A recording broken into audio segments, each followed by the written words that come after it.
আসসালামু আলাইকুম। কেমন আছেন সবাই? আশা করি আপনারা সবাই আল্লাহর অশেষ মেহেরবানিতে পরিবার পরিজন নিয়ে ভালো আছেন, সুস্থ আছেন, নিরাপদে আছেন।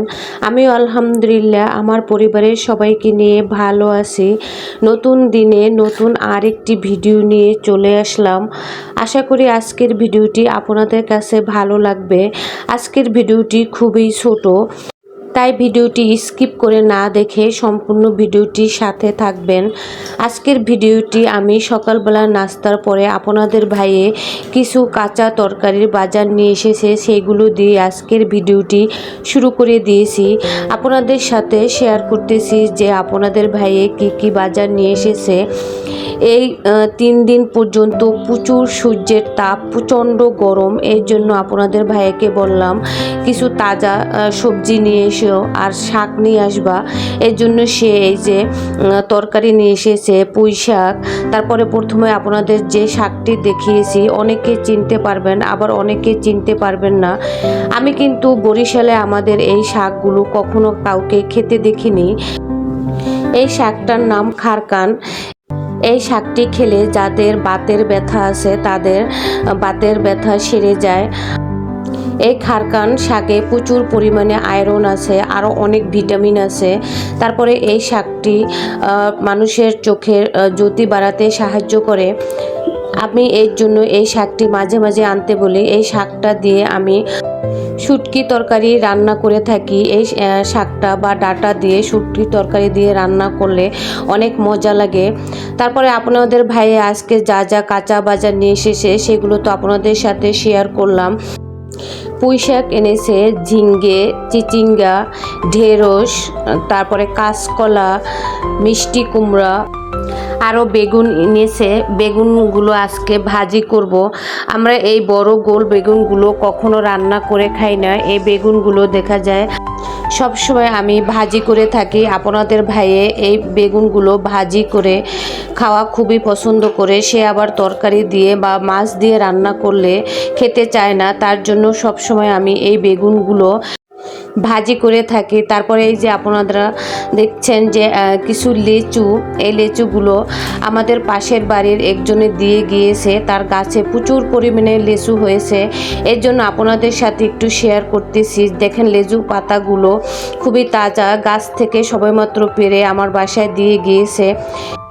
তারপরে সব কাঁচা বাজারগুলো গুছিয়ে ফ্রিজে সংরক্ষণ করে রেখে অফ ক্যামেরায় কিন্তু আমি আমগুলো সব ছুলে তারপরে পানিতে ভিজিয়ে রেখেছি ধুয়ে। তারপরে আমগুলো ফাইল ফাইল করে কেটে নিব। আজকে আমের মোরব্বা বানাবো। এই আমগুলো কিন্তু কাঁচা পাকা আম। এই আমের মোরব্বাগুলো আমার বড় ছেলে রাফসান খুবই পছন্দ করে, এর জন্য ওর জন্য আজকে কাঁচা পাকা আমের মোরব্বা বানাবো আর আপনাদের সাথে একটু শেয়ার করব। আর তারপরে আমগুলো কিন্তু আমি আঠি সহকারে কেটে একটু রোদ্রে দিয়েছি, কেননা এই আমগুলো একটু রোদ্রে দিয়ে নিলে আমের আচারটা খেতে অনেক ভালো হয়। তারপরে আবার 1 বছর পর্যন্ত সংরক্ষণ করে রেখে দিলে আচারটা নষ্ট হয় না। তারপরে চলে আসলাম কিচেন রুমে আমের মোরব্বা বানানোর জন্য। প্রথমে আমি ইলেকট্রিশিয়ান চুলায় একটি পাত্র বসিয়ে দিয়েছি। তারপরে পাত্রটায় আমি তেজপাতা, এলাচ, দারচিনি দিয়ে দিয়েছি। তারপরে পরিমাণ মতো পানি দিয়ে এখন পরিমাণ মতো চিনি দিয়ে নিচ্ছি। চিনিটা দেওয়ার পরে চিনিটা একটু গলিয়ে নিব এবং চিনিটা ভালোভাবে জাল করে নিব। বলক আসা পর্যন্ত অপেক্ষা করব। তারপরে আমি রোদ্রে যে আমগুলো শুকিয়ে নিয়েছিলাম সেগুলো তারপরে বলক আনা চিনির ভিতর দিয়ে দিব।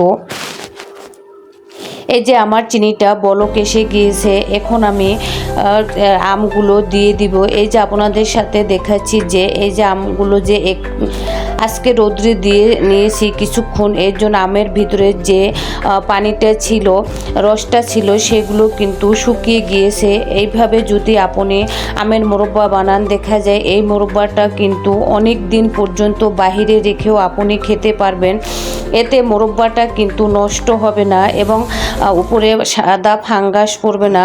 আমরা দেখে থাকি আমের মোরব্বা বা আচার জাতীয় কোনো জিনিস যদি বাহিরে রেখে আমরা খাই তাহলে আচারের উপর সাদা একটা ফাঙ্গাস পড়ে। আপনি যদি এইভাবে আচারগুলো একটু রোদ্রে দিয়ে আচারটা বানাতে পারেন তাহলে দেখা যায় আচারটা কখনো নষ্ট হয় না। ফ্রিজে না রেখেও আপনি 1 বছরের বেশি খেতে পারবেন। তারপর আমি একটু নাড়াচাড়া দিয়ে ঢাকনা দিয়ে 5 মিনিটের মতো আমটা সিদ্ধ করে নিয়েছি। এই যে দেখেন আমের কালারটা মাশাআল্লাহ কত সুন্দর এসেছে।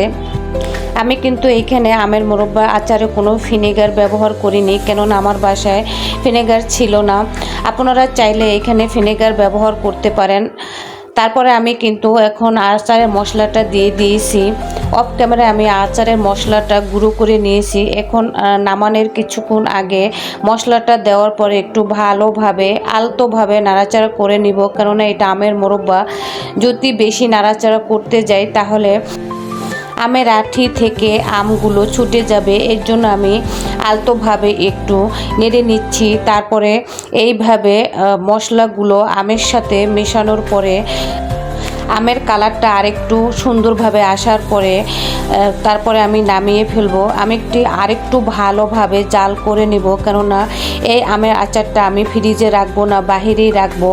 কেননা আমার বাচ্চারা দেখা যায় ফ্রিজে রাখলে সেই আচারগুলো খেতে চায় না, ওরা বাহিরে রেখে দিলে সেই আচারগুলোই খেতে পছন্দ করে।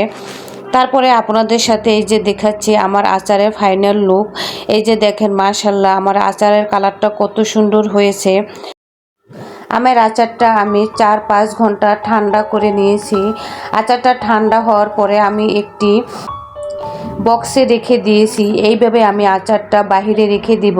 আমার বাচ্চারা যখনই মন চাবে এখান থেকে নিয়ে খাবে। আজকে এই পর্যন্তই। আপনারা সবাই ভালো থাকবেন। আল্লাহ হাফেজ।